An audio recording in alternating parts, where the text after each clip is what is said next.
Alex at Coram Farm. We are year 3 heading into year 4 Oklahoma flower farm selling retail market bouquets from our roadside stand. And oh my gosh, it is almost time to start planting for fall for our spring flowers next year in year 4. Eric's been working really hard on getting our tunnel flipped from kind of like the chaos, mess, weeds that all accumulated in summer. He has pulled it all out.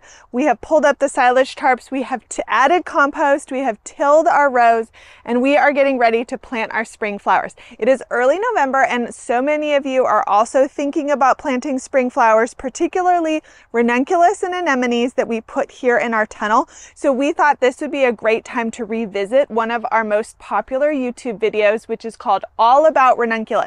I talk about everything from the beginning planting all the way to harvest on how to plant and care for ranunculus. So we wanted to show you guys that.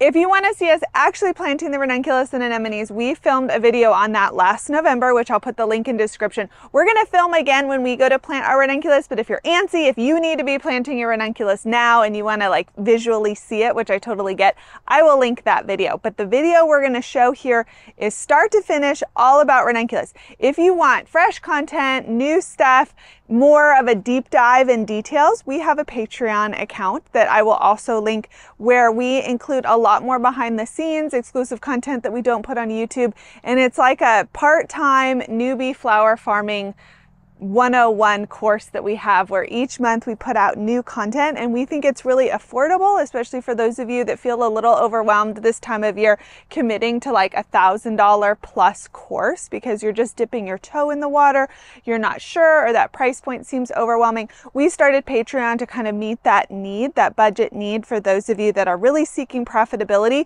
but are on the newer end of your flower farming journey. So check that out if you're interested. But we also have a new addition on our farm. Little baby 5 was born. So I've been pregnant all of 2024. We announced it sometime in April, but we found out in January. And so all of our year 3 videos have been me with like an ever-growing belly. But here at the end of 2024, we have our little guy. So 1 girl, 4 boys. We got 5 sweet ones on the farm. And here he is. He just wants to nap. But we're so excited that he's here. He's barfing. Oh, well, newborn life, right? Keep that in. This is your video debut. He arrived in the elevator at the hospital. So that is quite the story that we'll have to tell. Maybe we'll tell the full story on a Q&A or a live we do in the future, because it is quite the story of how he entered the world. But we're thankful that he's here, that he's healthy, that he's part of our family. And we are so excited to get me healed and rested and start planting for our year 4 farm. But if you're growing ranunculus and anemones on your farm, this video that we're about to show should be super helpful for you because it's everything that we do, and ranunculus are our most profitable flower.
Coram Farm. We are a year 3 Oklahoma flower farm that sells retail market bouquets from our roadside flower stand. And today, my husband just yelled like and subscribe, like and subscribe. But this video is going to be all about ranunculus. So I'm sitting in our caterpillar tunnel we got from Farmer's Friend. We built it in October of last year, and this backdrop is so much nicer than just sitting in a cottage all winter talking to you guys about different topics. So I'm really excited to be in here.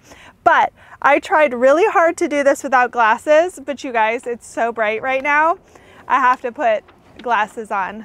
I know it's breaking all of the video YouTube rules, but I have to be able to survive. So here we are. It's like a glamour shot here amongst my ranunculus, talking about ranunculus. I want to say up front, I'm not a ranunculus expert. This is my second year growing ranunculus. Last year I grew them in a smaller quantity to trial, and then it went really well. And so we ordered a bunch more, and here they are. And it is going really, really well. So because on our channel, we're wanting to be open and honest about our experiences and our observations, I wanted to do a video about ranunculus and tell you how it's been going, things we've learned, opinions we have now, all of that. On our Facebook group that we manage, if you'd like to be a part of it, the link is below. The only requirement is that you subscribe to our YouTube channel, but you're welcome to join the group. I asked for ranunculus questions. I said, any and all questions accepted. What are your ranunculus questions? And I have them compiled. And so I'm just going to go down the list here and talk what I know about ranunculus that is like a universal truth, and then some things that are just very specific to our experience. A lot of what I say will be very applicable if you live in a warmer climate. So colder places can grow ranunculus beautifully, no problem. The Midwest, the Pacific Northwest, the Northeast, you guys can all grow ranunculus. A lot of the stuff we talk about would still be applicable. But when we're talking about like maybe specific varieties or planting timing, that kind of stuff, I'm doing it in Oklahoma, which we're zone 7, but that doesn't give you information about our heat. That just tells you how cold we get, but we warm up really quickly. And so that presents challenges in what we're able to do, you know, with our ranunculus experiment. But let's dive in. I have a lot of questions. I think I included pretty much every single question I got because it covers everything I could think of that someone might ask about ranunculus. So pause me and grab a notebook and pencil, because it's going to be one of those kind of videos, maybe one that like you go back and reference sort of video rather than a more artsy video, which we do sometimes, more vlog style. But let's review a bit about what we have done here. So where I'm sitting. So it is in our high tunnel. We have a Farmer's Friend high tunnel that's like 90 feet, I think. And back in November, we filmed our whole process of planting ranunculus. So if you're a visual learner and you want to see that, I'll link it in the description, watch it after, and you can see how we plant, pictures of all the varieties we chose, what our tunnel looks like, what our rows look like, what our irrigation looks like, all of that sort of stuff. But to review, we planted in our high tunnel in November. You could even look at the timestamp of the video because we're pretty on time with when our videos come out. I want to say it was like mid-November, like before Thanksgiving, if my memory serves correct, but the timestamp will be correct in that video. We planted 1,300 ranunculus. So that filled up a 80-foot, 3-foot wide bed, and 200 corms fit. I'm just looking at them here in front of me. 200 corms fit in our 4-foot bed in our second row because we couldn't totally fit everything in one row. So there's a little bit of spillover. We planted 800 elegance variety, and we planted 500 almondine variety. So French and Italian ranunculus we planted. I planted them at 6 inches apart. Some people get a little closer to 5-4 inches. I'm glad I didn't do that because ours got huge with a ton of foliage growth. And so I think 4 inches would have actually had them tighter than is preferential, especially in a warmer climate. So I'm really happy with the 6-inch. I will do that again. The way I planted them at 6 inches is Eric prepped the beds and we had the irrigation lines laid down. And then I took Hortanova netting. That's the white plastic netting we use to net our flowers. The snapdragons behind me are netted with them right now. And I laid it flat on the ground, and that just created 6-inch cubes. And I just set a corm in each of the cubes, and I set them all out, and then I, like a typewriter, I went back to the end of the row and I planted all of them. So that's how I got a fairly accurate 6-inch spacing. And I said, when did we plant? So that's a review of what we've done. And now I'll start going through the questions of maybe the academic answer and then also like an experiential answer if it's relevant. So someone asked, where do we buy our corms? So we bought our amandine, whatever, variety from Ball, and we bought our elegance from Ownings. The different wholesalers, the primary ones tend to be Leo Burby, Ownings, and why am I forgetting? Oh, Ball. They kind of sell a little bit there's a giant territorial bumblebee around. I'm sorry, I know this is your time to be in here, but give me an hour and I'll leave. Leo tends to have a lot of the Tecolote and the Romance series, Ranunculus. Ball tends to have a lot of the amandine, but they carry others because Ball's the biggest. And then Ownings has the elegance and then some of the very expensive like Colony and Success Ranunculus. And so because I wanted to try amandine and elegance to like compare and see if I even noticed a difference, I ordered from both. Ball ended up sending, there's a great corm debacle, which the Lord providentially orchestrated to actually really benefit us, because Ball sent our 500 corms to Maine, and on accident, obviously. And I had a huge panic freak out about that, thinking we weren't going to get the corms back. So then I went to Ownings and I ordered 800, and then we found the corms, and so we ended up with 1300. And my goodness, am I thankful, because our year 3 has been banana pants. We've been selling out in an hour, hundreds of bouquets, and if we didn't have 1300 Ranunculus, it would have been tragic how few bouquets we would have had. So I'm really thankful for that, how that turned out. But the drama with Ball did freak me out a little bit about ordering from them in the future, but it is what it is. Are there any non-wholesalers that sell Ranunculus? Yes. The problem when you go online to, like, let's say an Eden Brothers or a Tulip World or a Holland Bulb Company, those are wholesalers that are like reselling retail online. And the problem with them is more often than not, you're just not going to get the right variety. You know, so you think you're buying some beautiful pastel pink Ranunculus and they come up like red and yellow. That's the problem. When you order from a wholesaler where you have a business account, yeah, variety mix-ups can happen, but they're more rare because that's their job. Their job is to make their wholesale clients happy. They're usually ordering in much larger quantities. They get it right. The big retail stores don't. So that's a big gamble. And if you're not yet at a place in your farm size to be ordering wholesale quantities, honestly, my recommendation is to not be growing Ranunculus then on your farm. Because if you're not at that size yet, that means you also don't have the customer base to sell those flowers to and to charge the price that Ranunculus are worth to them. And so my advice would be to buy some of the cheaper retail Ranunculus and practice growing them so you gain competency in growing the flower well. And then in a year or two, when your client base, your customers have increased to have a demand for Ranunculus, you're then able to have a wholesale account and properly purchase wholesale corms and grow Ranunculus for sale. That would be my advice. Not usually what people want to hear, but I'm kind of the no channel, the no girl, that I would wait. I wouldn't do it. Did we pre-sprout? No, I did not pre-sprout. pre-spout, whatever.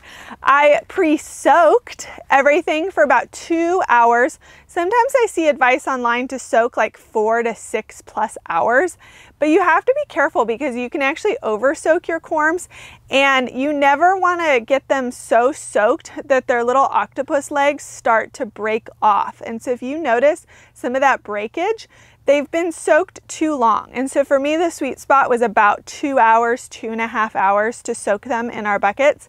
4 hours, I think I would have had a ton of breakage. So just be mindful of that. But I soaked them, planted them, and then gave them a really deep irrigation water in and kept the soil moist until they had sprouted up above the ground. That was totally sufficient for me. I am unconvinced on why you need to pre-sprout for a fall planting, because the soil's not too cold yet. It's at a happy temperature that they like. I can keep it moist with our drip tape at a consistent temperature in the tunnel. So I prefer to skip that labor step because it's trays, it's soil, it's still watering and monitoring, and then you have to pull them out and then you have to plant them. I skipped all that. Not worth it. I have no experience spring planting corms. For some of you in colder climates, there might be more reasons to do that I just don't have experience with. But for me, fall planting, I did not pre-sprout. My flower friend Allison, who I've had on the channel, she grows about 45 minutes away from me. She doesn't pre-sprout. Another big grower in the area does not pre-sprout. We all kind of do the same thing and it works out well for us. And so that's kind of an example of, now that I think about it, like really thinking about all of your steps and processes that you're doing on the farm. And are you doing them because you saw Florette do it? Or are you doing it because that just seems to be what like Instagram does? Or have you really thought through like, yes, I need to do it this way because of X, Y, and Z, like the plant needs it, or my soil can't handle it, or the conditions, or whatever, and it's right for your farm versus, well, this is just how I've seen it done. And I actually save money by skipping the pre-sprout for the reasons I mentioned and knowing what I should do on my farm with the flowers that I grow, and not just always kind of be in like copy and paste mode, you know, from what you see. Will we dig up, store, or rebuy? I am 100% not digging up and storing. We have already put in our Ranunculus order. I'm sure in the future we'll make a video about what we decided to order and pictures and all of that fun stuff. The reason I'm not doing it, one, labor. I'm not interested in letting all of the foliage die back properly. One of the reasons for this is powdery mildew will start to set in. It will increase in attraction to bugs in here in the tunnel, which love tunnel conditions. And I have Lisianthus planted. And in this row next to me in the middle, I'm gonna plant some fall annuals, the ones that can really handle the heat that the tunnel will get in the summer. And I don't want to have a full row of like aphid attracting, decaying plants while I'm also trying to grow fresh, beautiful, new ones. So when we decide we're done, we're probably going to come through and sickle them down, get the debris out, and cover with silage tarp. I haven't decided yet if I'm actually going to physically pull out the corms or not. Probably. I have to think through maybe some pros and cons either way, but we're not going to save them. Largely because of labor. I'd still have to let it die back. I'd have to pull it up. I'd have to cut it. I'd have to let it dry, and then I'd have to store it. And then I assume the gamble of, did I store it correctly? And when I go to plant them in the fall and I don't pre-sprout and I plant them in the ground and nothing happens, it's now November. Everything is almost sold out. And if I have to do a save my butt reorder, I'm left with like the dregs of what's left in the inventory, and that's not a risk I want to take. Ranunculus are expensive, but as like a pie chart of expenses go on the farm, it's not our most expensive cost. And so the reduction in labor and the surety of having the varieties I want in good condition to be delivered to me next October is what I'm going to go for. But maybe if you grow on maybe a smaller scale number, or you just feel really confident in your storing process and that works for you, you can definitely dig them up and store them properly and grow them again. That's a possibility. Someone asked, are they a one and done or they cut and come again? They're not. It's kind of like neither in a sense. So they're not one and done like a tulip or a sunflower. They're not cut and come again like a zinnia, for example. Sorry guys, I keep itching because I am having like phantom bugs touch me right now because I hear them all in the plastic.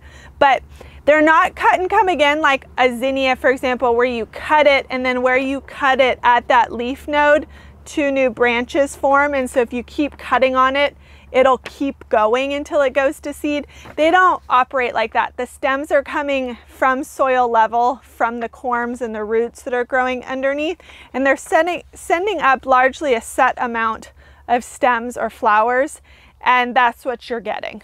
So kind of neither, but you get multiple stems with ranunculus and also with anemones here next to me. Someone asked, are the first stems short? Kind of like when you grow anemones, the first ones are like at soil level and you have a total freak out of like, what have I done wrong? I grew a 3-inch flower, and then you cut on them and they keep getting longer. Ranunculus don't operate like that. Some of your early stems might be on the shorter end, but in general, they should be nice. I mean, I'm sitting here in a chair and this guy is almost at shoulder level. So this is at least a 24-inch stem if I cut him at ground level. All of mine are really tall, so no, they shouldn't be really short. I've noticed they've gotten taller as they've grown, but I haven't had like a round of harvests where my stems were really short. They pretty much started at a bouquet wrap length. Ah! See, I knew that was gonna happen. A bouquet wrap length and have just gotten taller from there. Can you grow in the field or in pots, or what is best? Yes, you can grow, well, zone depending.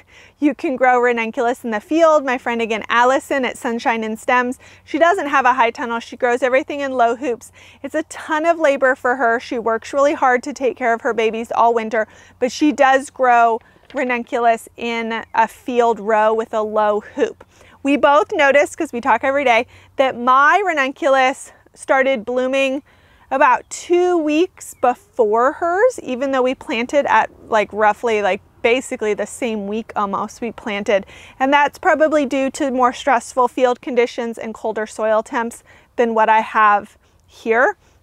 But she grew them just fine. I would say my foliage is a bit bigger and fluffier than hers, but she's still getting beautiful blooms.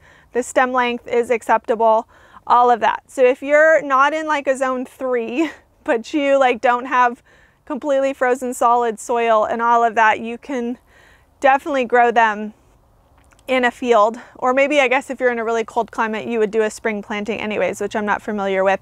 So yes, you can grow them in the field.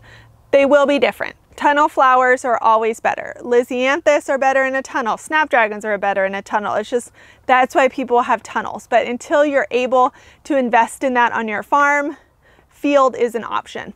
For pots, personally, yeah, you could, but the efficiency would be really tricky. And I think ultimately kill profitability. I would kind of go back to the person asking about not ready for wholesale. If you can only grow in pots, I would say don't spend the money and the effort and labor on ranunculus, because I mean, unless you're growing like 30 pots worth, that's not really that many ranunculus that you're going to get, and you'd have to fill 30 pots with soil and move them in and out constantly with freezing temps that I just don't know if it's worth it. Will the flowers grow? Yeah, probably, if you kept them from freezing and you took care of them, but from a profitability standpoint, that's not something I would waste time on. Timing in different zones for planting. So again, I planted in November. Allison did an experiment where she planted most of hers in November and then a small second succession in January. Her November ones are blooming just like mine. Her January ones are just about to send up their first buds. So you could succession plant, but for warmer climates, they need to be overwintered because our springs just heat up too quickly. Like it's going to be like 85 on Sunday. These flowers are about to be done. They are going to be so angry with the future extended temperatures that ranunculus season is almost over. So if I had planted in like February, when a lot of the like cooler places are planting their ranunculus, I never would see this. So that's the timing. If you're in a cooler place, honestly, the best advice I can give is like follow a competent, beautiful flower farm in your general region and kind of watch what they do and take notes of their timing. Because like if you're in Michigan, follow a couple big Michigan flower farms and pay attention to when they seem to be planting their ranunculus or talking about ranunculus. That'll give you a good indication for your particular microclimate when your timing for certain things should be. I mean, that's how I learned about planting mid-November, is I observed what was happening in some of the farms around me that were successful. I just answered this one technically. What temperature range are ranunculus most happy? So if ranunculus could grow between like 40 and 60 degrees, like the 40s through the 60s, they would be super happy. So they're not freezing, but they're not getting too warm. They're just kind of in that like perfect, cool, gentle spring. They would be the most happy. So it's basically the opposite of Oklahoma, because Oklahoma is like super cold January and February. March is like neurotically all over the place. And then April, like we've got an 85 and an 89 coming next week in April. Like we basically don't even do spring. So ranunculus don't love Oklahoma, but we're making it work as best we can. And someone asked, when do you cover the ranunculus? Oh, the bees are back. Go away. They're fighting. This is my tunnel. It's not even your tunnel. Go away. When do you cover? Okay, so whenever the temperatures were going to be under 30, we would close the tunnel and then we would low tunnel the ranunculus. So we had low tunnels inside a high tunnel. High tunnels actually can get colder than the outside. There's a whole science thing. Eric tried to explain it to me. That's not my strong suit. But basically, you're closing the tunnel and then you're low tunneling, and what that does is it's trapping the soil temperature heat that you've accumulated, and as that heat is being released, it's being trapped by that low tunnel inside the tunnel to keep the ambient temperature in your little cocoon warm. And so that's what we did, and it worked great. Ranunculus are hardy down to like 25. Sometimes there's stories of even colder. Probably not if it was like sustained all night, but you know, a couple hours it dipped down to 20 and things were fine. I just preferred like when it was going to be under 30 that we just had a routine of that's what we did. And then when it was above freezing, so like it's going to be 34 that day, the covers came off. I wanted to have really good airflow all the time. So the low tunnels came off, the sides and ends of the tunnel came up, and they had that cool winter breeze, fresh air. And then around like 3 p.m., 4 p.m., we would close and let things kind of get warmer in here. And then that would trap and release during the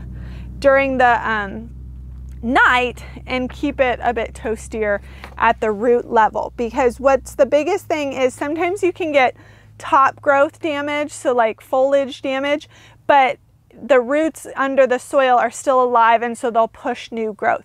If the soil gets so cold that the roots are damaged, then you're in big trouble. And so that's what you're wanting to avoid with the low tunnel under the high tunnel. Okay, next group of questions. Stick with me, guys. There's a lot of information. The next question is the question I hate getting the most, and that's about pest management. The reason I hate it is it's just so darn hard to answer. There isn't some like one size fits all, spray this and you never see an aphid again sort of situation. If that were the case, it wouldn't be a hard question to answer and we all wouldn't be asking it constantly.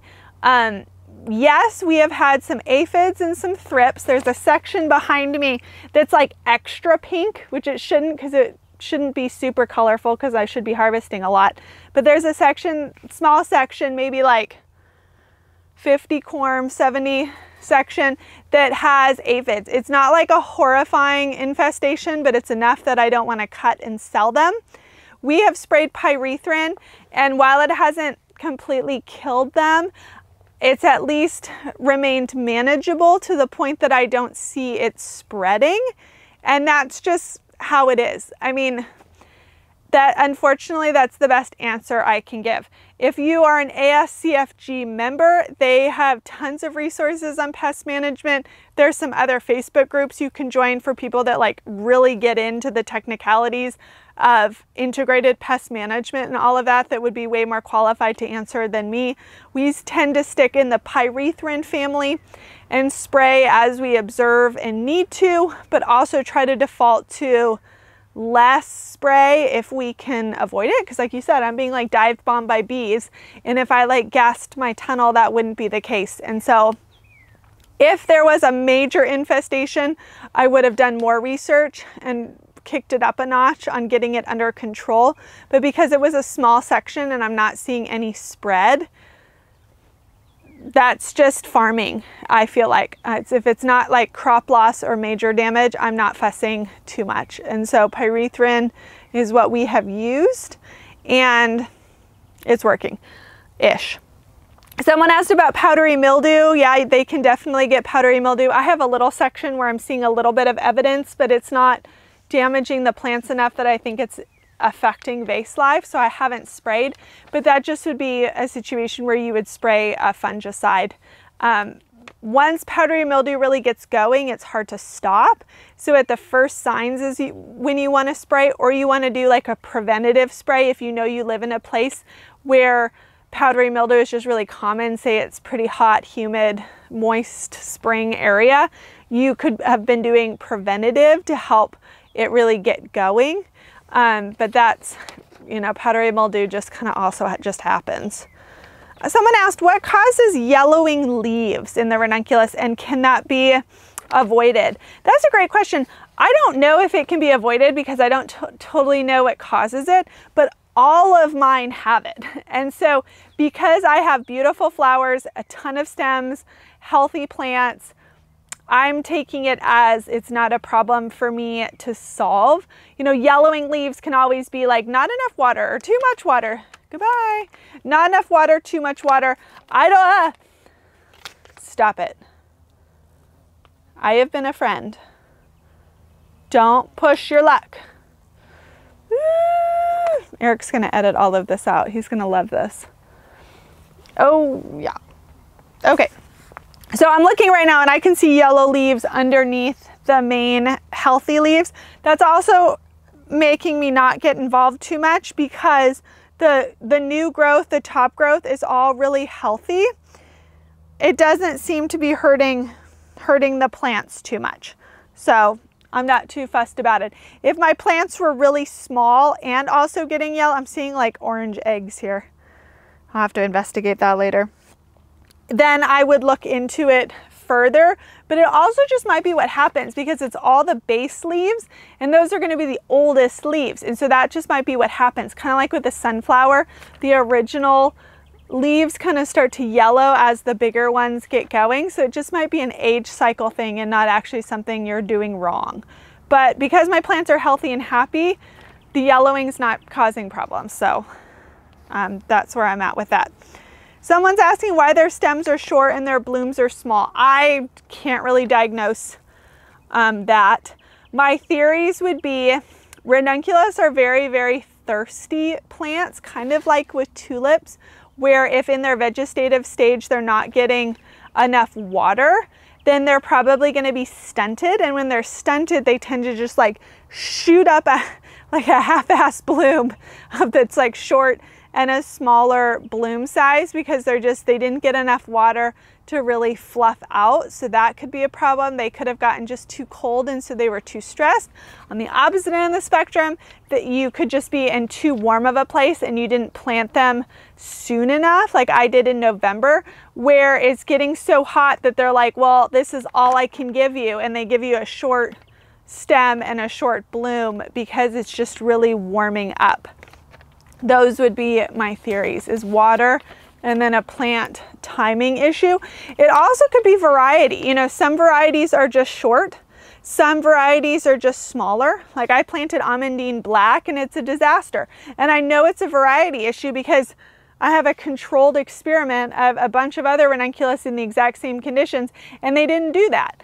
Not going to grow that variety again, but that was a variety thing that I didn't know. And so you also might want to look into that, if you know, and kind of do like a process of elimination situation to diagnose like what issue you think you might be having in that situation.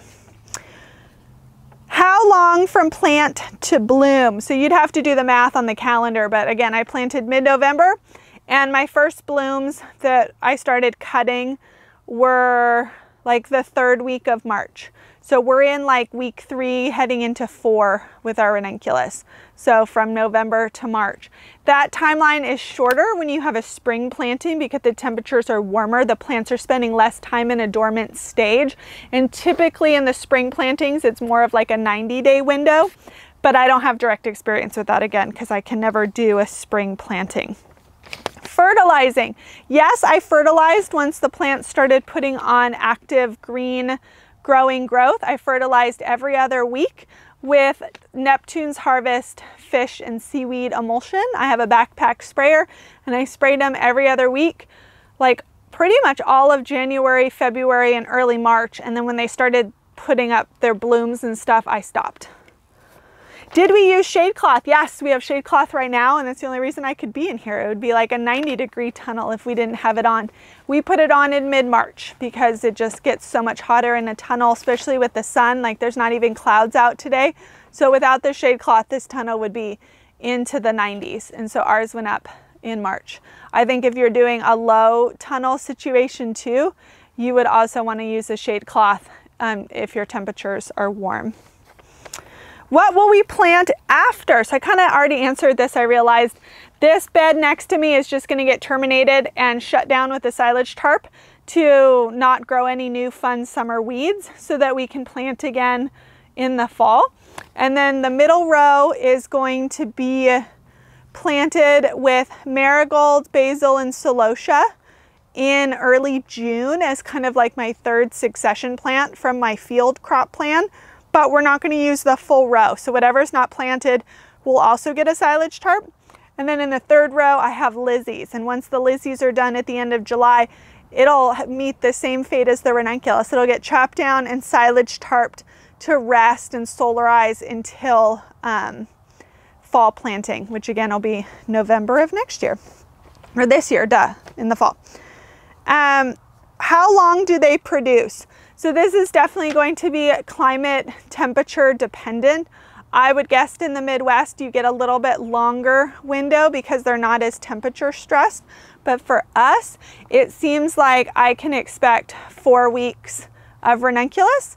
And maybe if I try the succession plant, I could get another week and push it to 5 weeks. But beyond that is going to be too much of a challenge because our early March is not warm enough and our later April is too hot. So it's just going to have to be a very fast and furious, crazy month of ranunculus, which is also how our tulips perform. We do not have a long tulip season. Our tulip season is like 3 weeks max. I suspect when our peonies start to go, it's going to be the same thing because we just get so darn hot. The spring flowers just develop so quickly and then they're done. Succession planting, I talked about that. I'm going to trial doing a smaller batch of succession planting next year, but a majority is all going to go in at the same time. And then a fall harvest. So some people have planted ranunculus like end of summer and then they get a fall harvest. There's no scenario that that would work for us because we are still in the 90s in September. And then much like in spring where we like to go from extreme to extreme, we basically skip fall and we go from like 90-degree Septembers to like in the 20s sometimes in October with hard freezes and cold. And so I just don't think that there's enough of a window where the ranunculus could grow not in extreme temperatures and bloom not in intense, like not intense heat growth, and then bloom not in intense cold. It just wouldn't be possible. But you'd have to think about what your summers and your falls look like if a fall planting would be possible. I haven't heard that being very common, even from bigger farms located all over the country. That doesn't seem to be a common practice, which tells me it's not the most successful. So I'm not super interested in it. All right, we're in our last section, guys, our last section. Probably the one everyone wants to know because everyone wants to talk about specific flowers, and I get it, that's the pretty part. But we were asked what varieties bloomed first and most prolific. So the first real blooms were Amandine Barbie and Amandine Orange. I suspect that is less to do with their specific variety and more to do with their planting location, because they're the ones that are in the middle. And so they had the least amount of environmental stress, because the ranunculus on the side of the tunnel still had cold drafts and they got colder. So these guys put on like the most foliage growth and they were the fluffiest and most happy. And so it makes sense to me that they bloomed earlier. But in this row, Elegance, oh geez, this is another language issue. It's Giallo. And it's Italian, and I know Spanish, not Italian. So what would Giallo be? Giallo? Giallo, but it's a yellow. It's absolutely beautiful. It was one of Eric's favorite.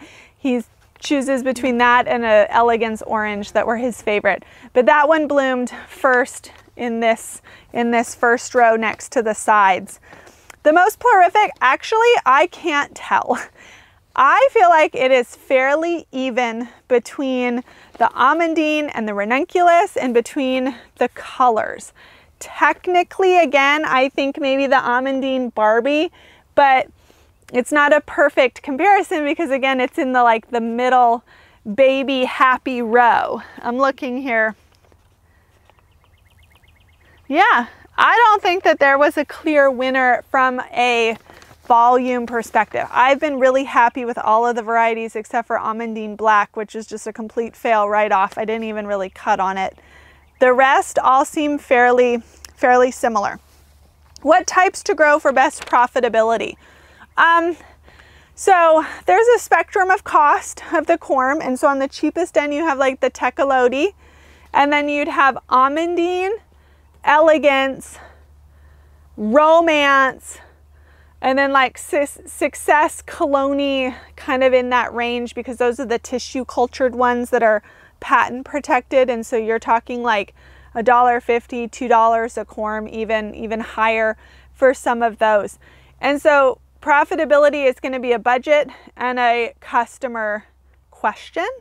I would never try to sell some of the more expensive Corams to a retail customer in our roadside stand environment, because they're not going to be discerning enough. And this isn't a criticism on them, it's just a knowledge thing. It's like they're not going to understand why that ranunculus is $4 or $5 a stem and not $2.50, $3, and that's because it's, you know, it's a tissue culture from Italy and blah blah blah.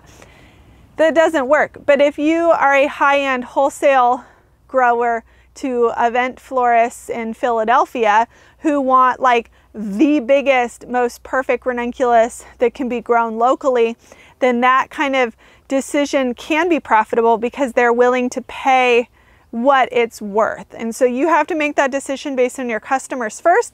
You have to make that decision based on your budget. But personally, I think the Teculoti is not really worth it because they tend to throw up a lot more single blooms, which are the ones where you can see like the open black face really easily. And they only tend to have a couple layered ruffles, which, I mean, it's a fine flower, but it's not really what people think with ranunculus. So I would kind of like take that one out.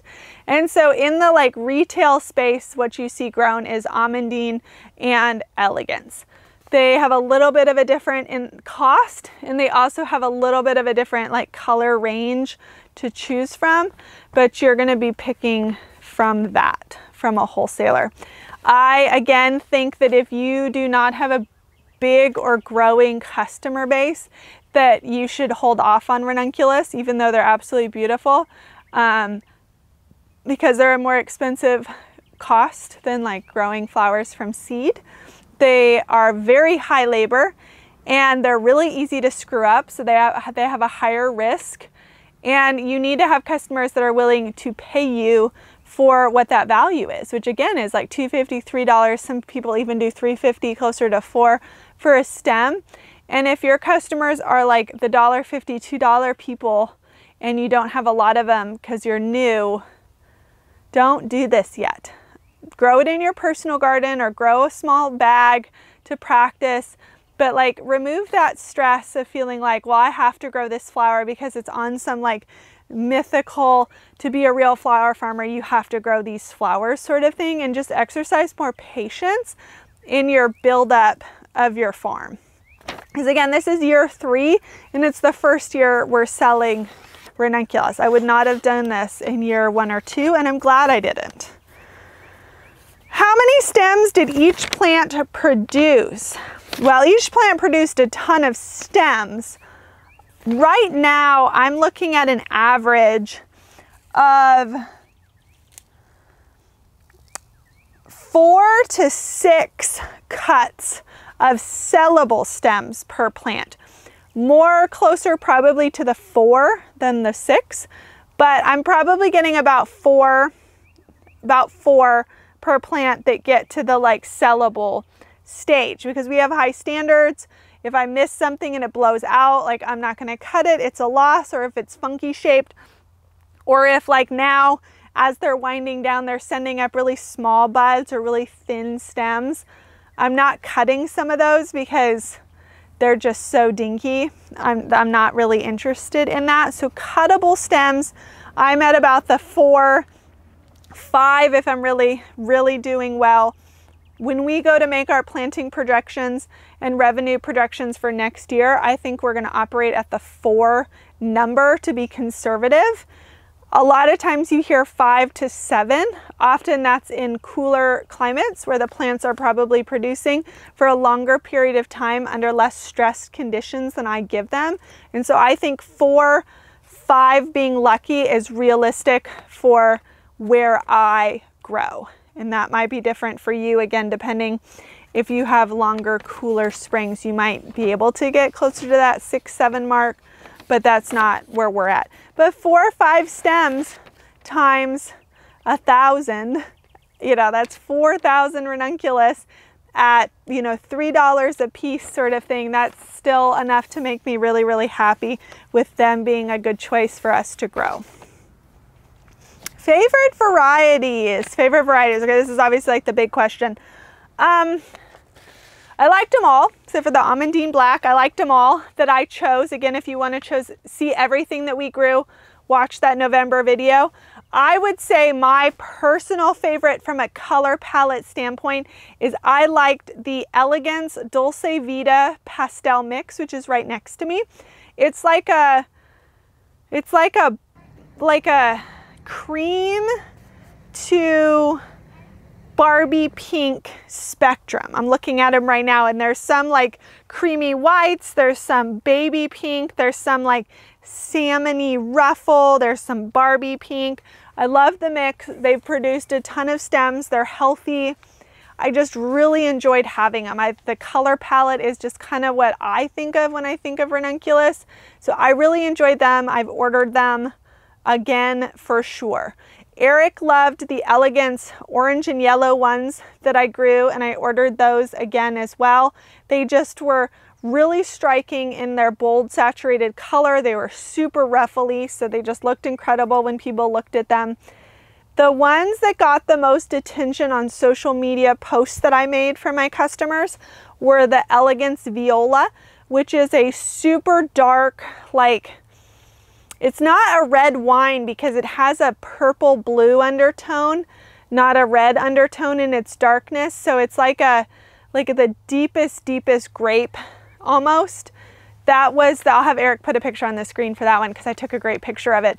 People remarked on that one the most. I think perhaps because it's the most unique that maybe they haven't seen before, because ranunculus tends to be more in like the pastel family.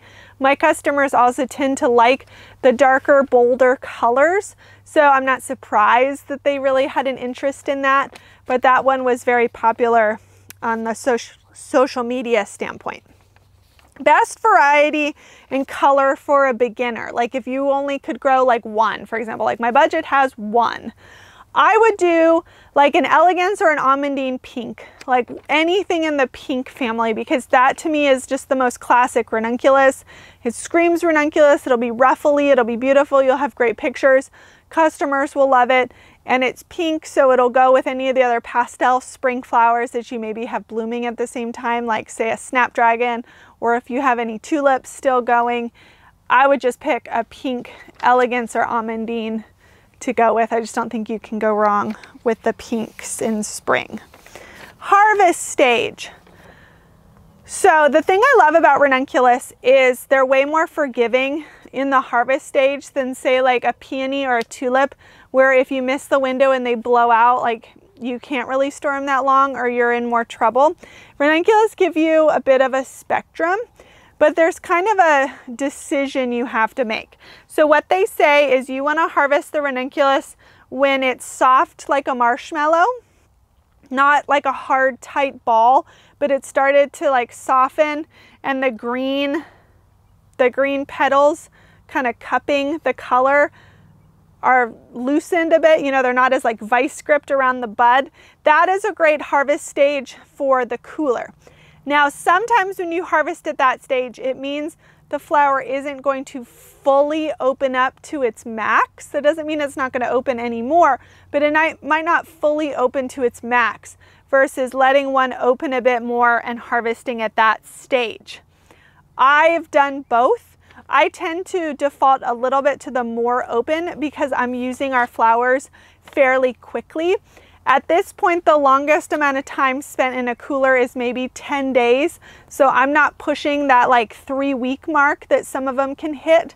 If I was trying to do a longer term storage like that, kind of like with tulips harvesting at color crack stage, I would want to harvest at that more marshmallow stage for longer term storage. But like, for example, after I film this, I'm going to go harvest, and these are going to go in the cooler for probably next Saturday. So that's like 7 days. I have more flexibility in letting them be open a bit more. If they've opened so much that you can see the black center or the outer petals are just like really wide open, they're not going to die in the cooler, but when you pull them out and you give them to a customer, the vase life is going to be a bit shorter.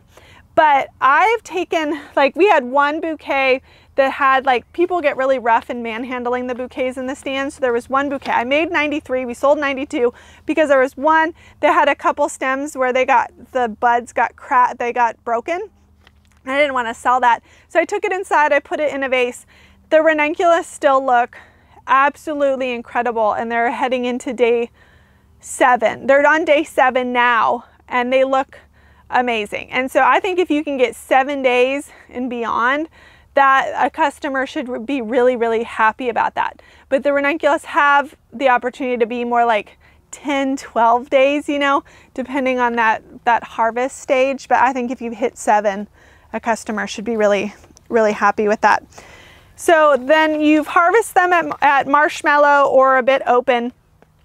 If they're going in the cooler, in my harvest bucket, I use a conditioning solution. I'll have Eric put it on the screen because I can't remember the exact name, but the brand is Crystal, and it's like a holding and hydrating solution. It basically helps keep them really hydrated while they sit in the cooler. That gives them better flower life. It's what florists tend to use in their holding displays and in their coolers.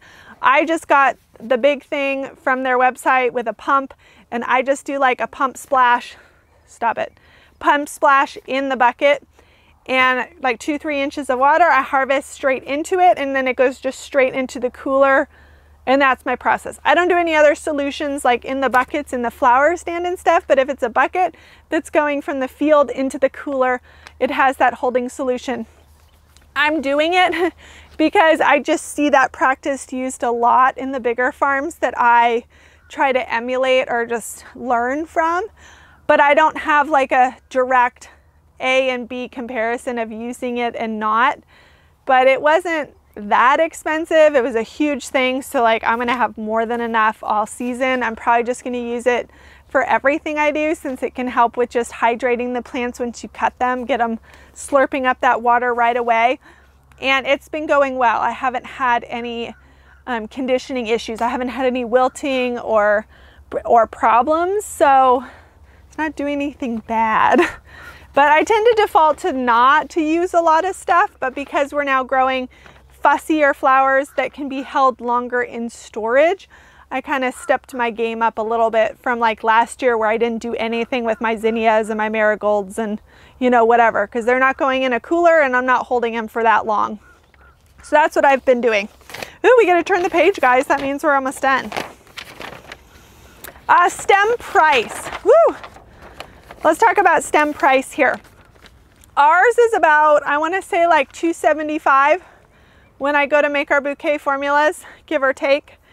But it's worth talking about the concept of grading. And if you watched our interview that I did with Ellen Frost, who is a florist, I'll link it because you have to watch it. Even if you don't sell wholesale, it's really neat getting a perspective of someone who's buying our flowers than just always the farmer perspective. And she talked about grading and how her farmers give her graded prices based on the quality of that flower, you know, the size, the stem length, the straightness, all of that. She's getting a grade of pricing.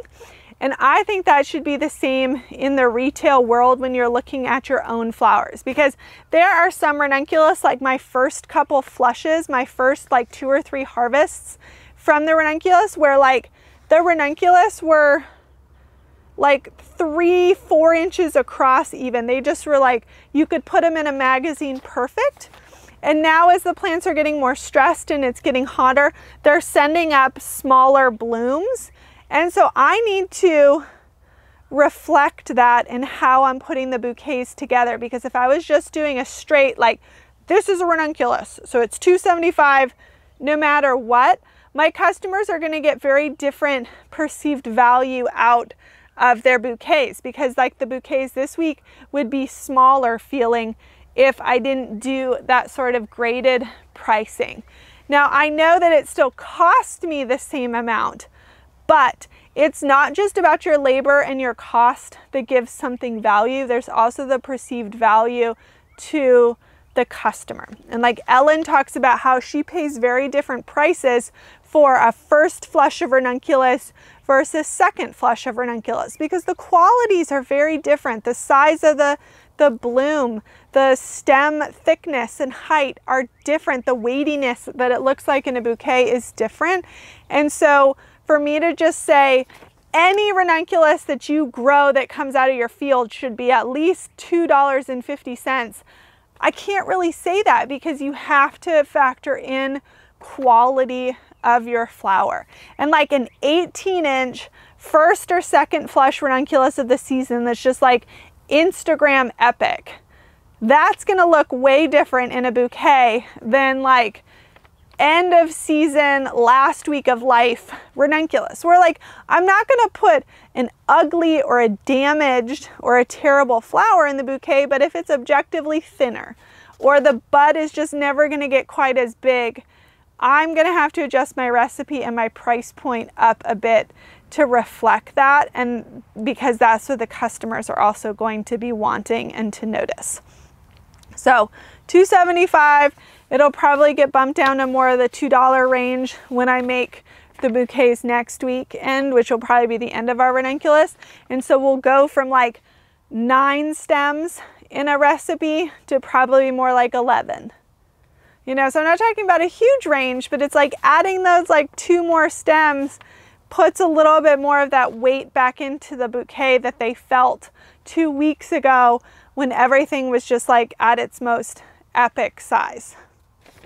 And so the last questions were about bouquet recipe and how many are in our bouquets. So we sell a $25 bouquet, and it was about 9 stems of ranunculus and some anemones at times were in that. It's probably going to go to 11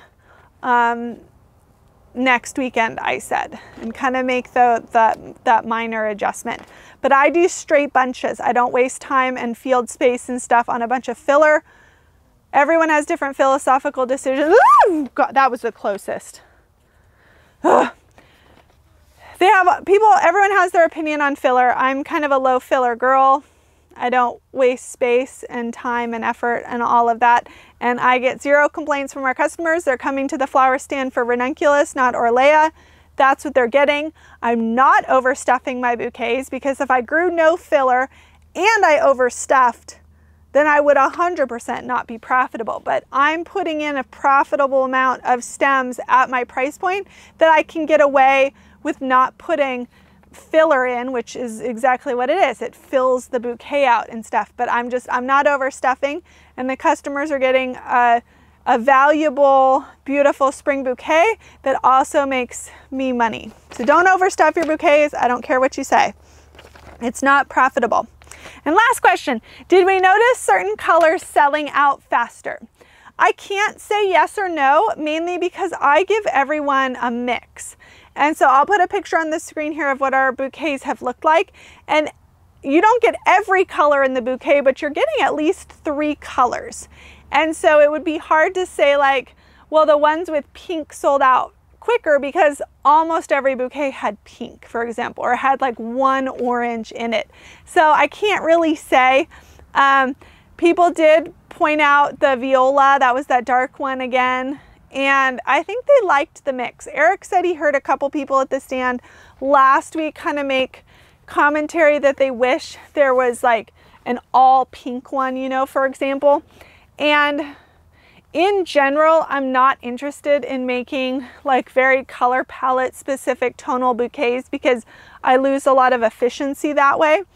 But I am going to experiment. I know you guys are loving this bee saga, Alex versus bee.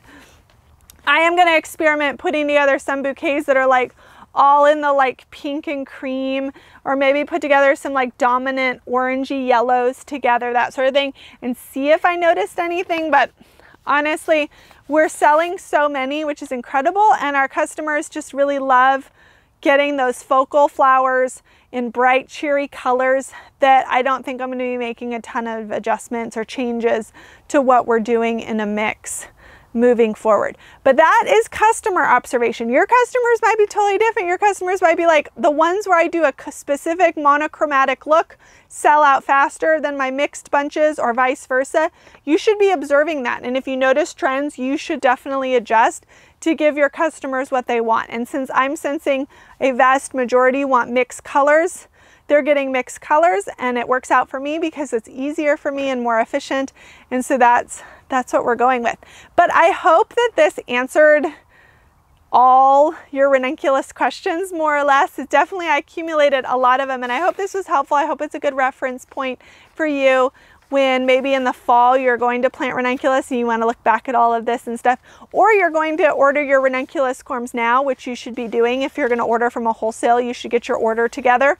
And that's that. It's pretty hot right now, so I don't think I'm going to harvest right away, but this evening I'm going to come through and do a cut. I think I probably have a bucket and a half to fill in here, and then tonight I'm going to make bouquets for tomorrow. I think my goal tonight is maybe 50 bouquets, and then 30 or 40 in the morning for hopefully a 90 bouquet ranunculus Saturday flower stand. So hopefully this was helpful. Thank you for watching. Subscribe, like, share, all those fun things. We're grateful you're here and you're watching, and I'll see you in the next video. Woo! Stupid bees.